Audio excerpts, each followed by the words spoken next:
नमस्कार दोस्तों, मेरा नाम है एडवोकेट त्रिभुवन कौशिक और आप लोग देख रहे हैं मेरा वीडियो ब्लॉग। दोस्तों, आज के वीडियो ब्लॉग में मैं बात करूंगा कि जो जजेस हैं उनकी पोस्ट रिटायरमेंट जॉब्स क्या होती हैं, क्या जजेस पोस्ट रिटायरमेंट जो है कोर्ट्स में प्रैक्टिस कर सकते हैं और इससे रिलेटेड पूरी दुनिया भर में किस तरीके के जो है कानून हैं। और जब मैं पोस्ट रिटायरमेंट जॉब्स की बात कर रहा हूं तो I will try and cover जो हमारे यहाँ की 3 लेयर जुडिशरी है उसके सारे जजेस के बारे में हम लोग इस वीडियो ब्लॉग में बात करेंगे। और ये एक इंफॉर्मेटिव वीडियो है दोस्तों। This is only for the information purposes and I am exercising my right as a lawyer to review whatever is written there in the constitution and whatever are the practices. If you guys are watching my video blog for the first time, don't forget to subscribe my YouTube channel and इस पूरे video blog के दौरान आप लोग मेरी social media details, मेरी contact details देखेंगे। अगर आपके कोई सवाल हैं जिस पे आप लोगों को जो है जवाब चाहिए तो आप मेरी टीम से संपर्क साध सकते हैं and I will be more than happy to help you. और मेरे सोशल मीडिया प्लेटफॉर्म्स पे भी आप लोग मुझे फॉलो कर सकते हैं। तो दोस्तों, आज के वीडियो ब्लॉग में हम लोग डिस्कशन करेंगे कि जो जजेस हैं हिंदुस्तान में वो पोस्ट रिटायरमेंट क्या करते हैं या क्या कर सकते हैं। तो सबसे पहले बात करेंगे कि हमारे देश में जो जुडिशरी है वो 3 लेवल की जुडिशरी है। One is a district level,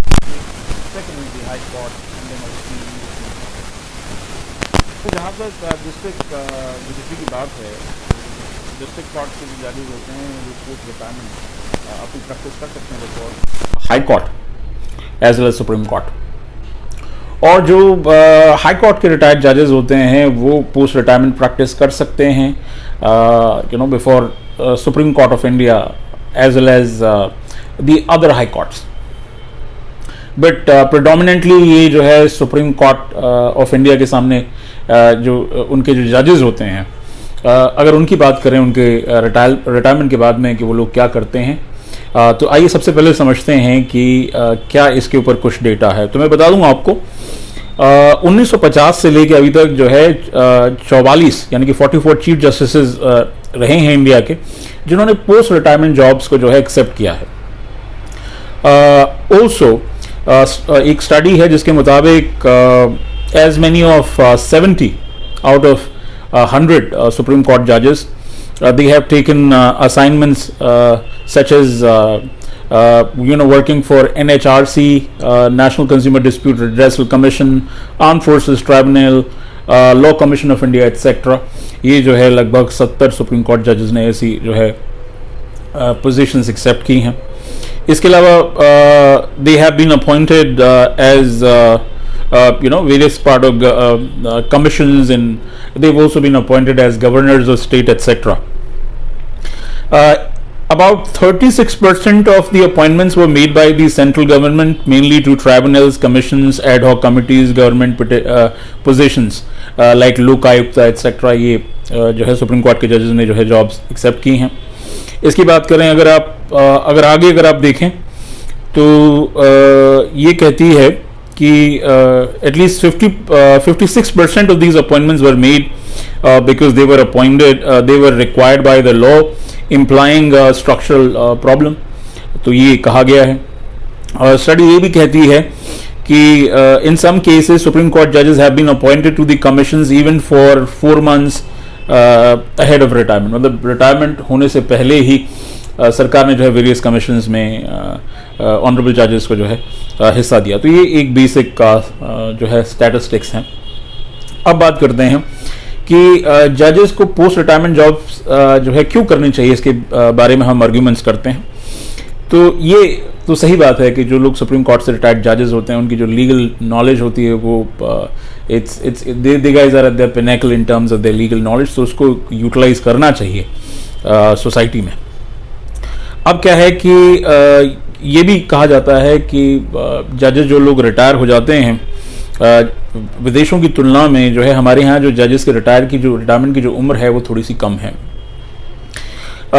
और ये भी सही बात है कि ये जो अपॉइंटमेंट होते हैं जजेस के जो कि सरकार करती है उससे काफ़ी सारी चीज़ें चीज़ों में अगर देखा जाए तो काफ़ी फ़ायदा मिलता है सरकार को इन अपॉइंटमेंट्स के थ्रू, क्योंकि जजेस की जो नॉलेज होती है उसका वो लोग इस्तेमाल कर पाते हैं वेरियस कमीशंस एट्सेट्रा, जो कि एक जो हमारे जैसा जो डेमोक्रेटिक देश है उसके लिए एक काफ़ी इम्पोर्टेंट पॉइंट है।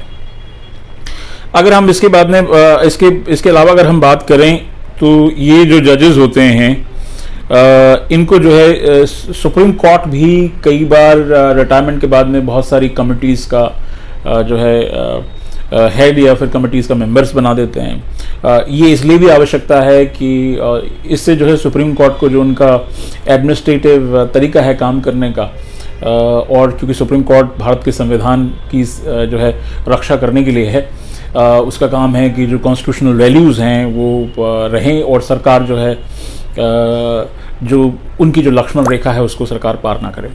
तो ये आर्ग्यूमेंट्स हैं कि क्योंकि अगर आप इनको ब्रॉडली देखें तो इसका मतलब ये हुआ कि जो सुप्रीम कोर्ट के जजेस हैं या फिर जो रिटायर्ड जजेस हैं हाई कोर्ट्स के, उनकी जो नॉलेज है उसका फ़ायदा सोसाइटी के लिए रहना चाहिए। और क्योंकि हिंदुस्तान में जो रिटायरमेंट की एज है वो 65 है, तो इट जस्ट द नंबर मेरे हिसाब से जो स्टडीज़ जो की गई हैं उस बेसिस पे की गई हैं कि 65 is not exactly age to get retired. People are physically fit even up to the age of 80 years. तो विदेशों में अलग अलग तरह का प्रावधान है, मैं आगे हम इसको डिस्कस करेंगे।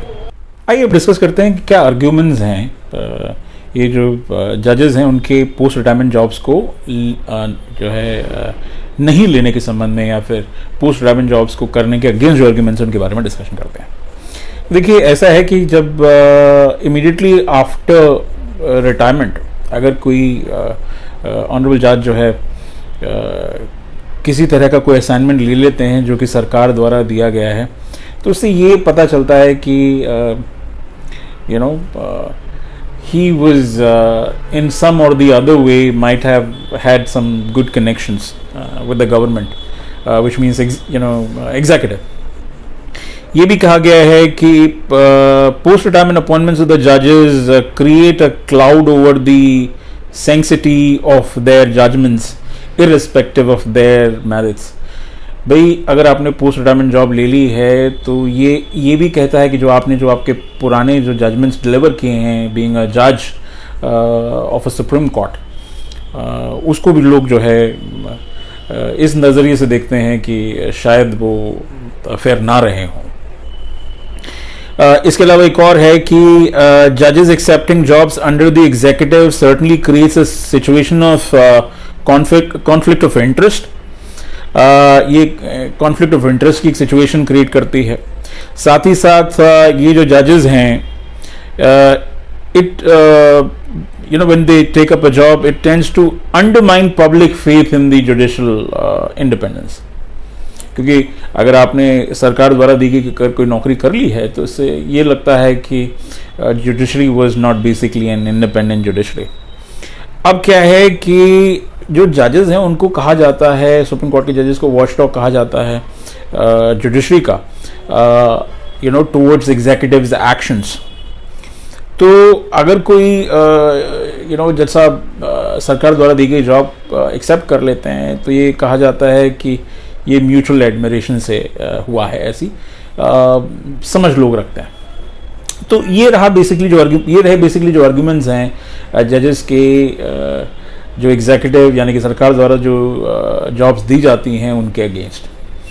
अब बात करते हैं कि कॉन्स्टिट्यूशन क्या कहता है। हमारे संविधान का जो आर्टिकल है 124 यानी कि article 124 states that no person who has held office as a जज of a supreme court shall plead or act in any court before any authority within the territory of India। तो supreme court के जो जजेस हैं उनके बारे ये है कि वो हिंदुस्तान के किसी भी कोर्ट में अपीयर नहीं हो सकते हैं as as a lawyer, I mean as an advocate, जब उन्होंने रिटायरमेंट ले लिया है। दूसरा है आर्टिकल 220 बार्स हाई कोर्ट जजेस from pleading before any authority in India except the Supreme court of India और द अदर हाई कोर्ट्स। ये मैं आपको पहले बता ही चुका हूं। तो आर्टिकल 124 और आर्टिकल 220 ये बार लगाते हैं हाई कोर्ट के जजेस पर और सुप्रीम कोर्ट के जजेस पर। आइए अब डिस्कशन करते हैं कि जो रिटायर्ड जजेस हैं उनके पोस्ट रिटायरमेंट जॉब्स लेने से रिलेटेड दुनिया भर में किस तरह का के सिद्धांत हैं। सबसे पहले बात करते हैं यूनाइटेड स्टेट्स ऑफ अमेरिका की। तो वहाँ कहा गया है कि नो सुप्रीम कोर्ट जज रिटायर्स लाइफ लॉन्ग, वहाँ पे लाइफ लॉन्ग कोई सुप्रीम कोर्ट जज रिटायर नहीं होता है। ये है to prevent the conflict of interest, ये अमेरिका का है। अब बात करते हैं यूनाइटेड किंगडम की यानी कि यूके की। तो यूके में क्या है कि सुप्रीम कोर्ट्स के जो जजेस उनकी रिटायरमेंट की एज जो है 70 साल है, और कोई ऐसा कानून नहीं है वहाँ पे कि जजेस जो है पोस्ट रिटायरमेंट जॉब्स नहीं ले सकते हैं, पर अभी तक किसी जज ने जो है कभी कोई जॉब वहाँ पर ली नहीं है। तो ये है पूरी दुनिया भर में। अब बात करते हैं कि फर्स्ट लॉ कमीशन की क्या रिकमेंडेशंस हैं इस मार्फत। तो इसमें कहा गया है कि जजेस of the higher judiciary should not accept any government jobs after retirement, ये लॉ कमीशन की रिकमेंडेशंस हैं। इसके साथ साथ ये भी कहा गया है कि सच जजेस must not forget that their conduct even post retirement was crucial to preserve the people's faith in judiciary। कि लॉ कमीशन का कहना है कि जो जजेस हैं उनका जो कंडक्ट है पोस्ट रिटायरमेंट वो जो है बहुत क्रूशल है कि लोगों का विश्वास जो है जुडिशरी में बना रहे। तो लॉ कमीशन की रिकमेंडेशंस हैं। अगर आप बात करें किस हिसाब से इसको आगे देखा जा सकता है कि सबसे पहले तो एक है कि जुडिशरी का जो मैकेनिज्म है, कोई इस तरह का एक मैकेनिज्म बनना चाहिए जुडिशरी में कि जो पोस्ट रिटायरमेंट जो गवर्नमेंट अपॉइंटमेंट्स होते हैं जजेस को, उसको रेगुलेट किया किस हिसाब से किया जाए। साथ ही साथ जो ट्राइब्यूनल हैं वो रिटायर्ड जजेस के लिए हेवन नहीं होना चाहिए, क्योंकि क्या रहता है कि आप अगर यू आर अ जज, you getting paid and tribunal gives you similar sort of remuneration etcetera. इसके बाद में कहा गया appointment process should not result in deciding being influenced by the government itself as it, क्योंकि सरकार जो है एक लिटिगेंट है, और अगर सरकार लिटिगेंट है ट्राइब्यूनल्स में या वेरियस कोर्ट्स में, तो अगर वो जजेस को अपॉइंट करेंगे तो इस बेसिस पे क्या रहेगा कि लिटिगेंट अपना जज डिसाइड कर पाएगा। एक RM लोधा साहब रिटायर्ड सुप्रीम कोर्ट के जज रहे हैं, इनफैक्ट ही रिटायर्ड एज चीफ जस्टिस। उनके कुछ रिकमेंडेशंस हैं। उन्होंने कहा है कि जजेस को जो है पोस्ट रिटायरमेंट जॉब्स नहीं लेनी चाहिए, एटलीस्ट 2 साल के रिटायरमेंट तक तो जॉब बिल्कुल नहीं लेनी चाहिए। उन्होंने कहा कि ये जो है ये जो कॉन्फ्लिक्ट ऑफ इंटरेस्ट है उसको प्रिवेंट करने के लिए बहुत ज़रूरी है। साथ में उन्होंने कहा कि जो an amendment to the constitution can be done, मतलब भारतीय संविधान का जो आर्टिकल 319 है, रीड विद आर्टिकल 148, कि कोई ऐसे प्रोविजंस इनकॉर्पोरेट किए जाएं आर्टिकल 319 और 148 में कि कॉन्फ्लिक्ट ऑफ इंटरेस्ट ना रहे और जजेस जो है जॉब्स ना लें जो सरकार द्वारा उनको ऑफर की जाती है। उन्होंने कहा कि एक special law can also be pass by the parliament prohibiting कि जज जो है 2 साल तक कोई नौकरी ना लें सरकार के द्वारा दी गई जो नौकरी होती है, और जो रिटायरमेंट की एज है उसको इंक्रीज कर देना चाहिए। तो honourable retired chief justice RM Lodha साहब के कुछ और सजेशंस ये भी थे कि बिफोर रिटायरमेंट जो सरकार है वो जजेस से पूछ सकती है कि क्या वो पूरी सैलरी लेना चाहते हैं या फिर वो पेंशनरी बनना चाहते हैं। अगर पेंशनरी बनना चाहते हैं तो उनको जो है सरकार की कोई जॉब जो है जो सरकार उनको ऑफर कर रही है उसको ऑप्ट नहीं करना चाहिए, और जो लोग कहते हैं उनको फुल सैलरी चाहिए उनको एक पैनल में डाल देना चाहिए। और जब भी कोई वैकेंसी आती है किसी ट्राइब्यूनल में या फिर सरकार को आवश्यकता है तो उसके लिए जो है in consultation with chief justice of India, अगर जो है जो कि भारत के संविधान के हिसाब से है, उनसे कंसल्ट करके उन वैकेंसीज को फुल करे।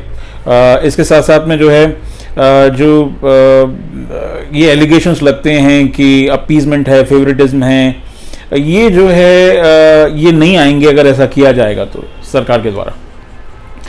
तो अगर आप बात करें कि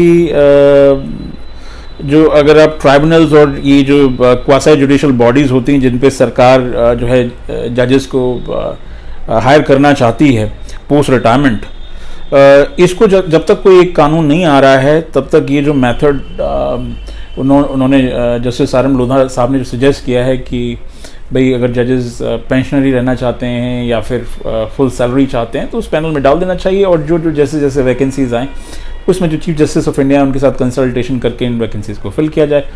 तो ये एक तरीका हो सकता है इसको आगे हैंडल करने का। लेकिन अगर आप देखेंगे तो ये बहुत बार एलिगेशंस लगते हैं, इस तरह का जो है माहौल रहता है कि अगर कोई जज साहब, सुप्रीम कोर्ट के रिटायर्ड जज साहब अगर किस सरकार में कोई जॉब लेते हैं तो फेवरेटिज्म और बहुत सारी जो है एलिगेशंस आती हैं सामने या लगाई जाती हैं।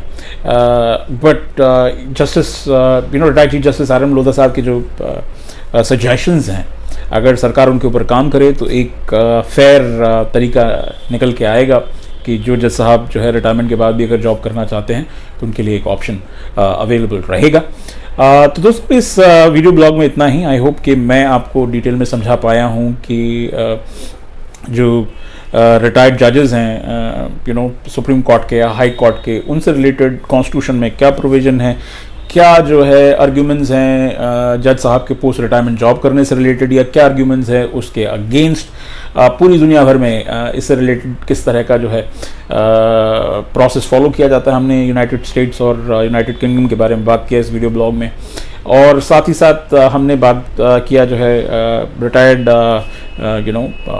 Honourable chief justice R M Lodha साहब के जो सजेशंस हैं जजेस के अपॉइंटमेंट्स रिलेटेड पोस्ट रिटायरमेंट। तो I hope this video blog was helpful to you. आज के इस वीडियो ब्लॉग में दोस्तों इतना ही। Throughout this video blog आप लोगों ने मेरी सोशल मीडिया डिटेल्स देखी होंगी, तो आई एम श्योर अगर आप पहली बार इस यूट्यूब चैनल पर आए हैं तो आपने सब्सक्राइब कर लिया होगा मेरे इस यूट्यूब चैनल को, और मेरा कॉन्टैक्ट नंबर भी रहा है। अगर आपके कोई सवाल हैं तो you guys can get in touch with my team and I will be more than happy to answer any questions और क्वेरीज दैट यू हैव। आज के इस वीडियो ब्लॉग में इतना ही। इस वीडियो ब्लॉग को देखने के लिए आपको बहुत बहुत धन्यवाद। नमस्कार।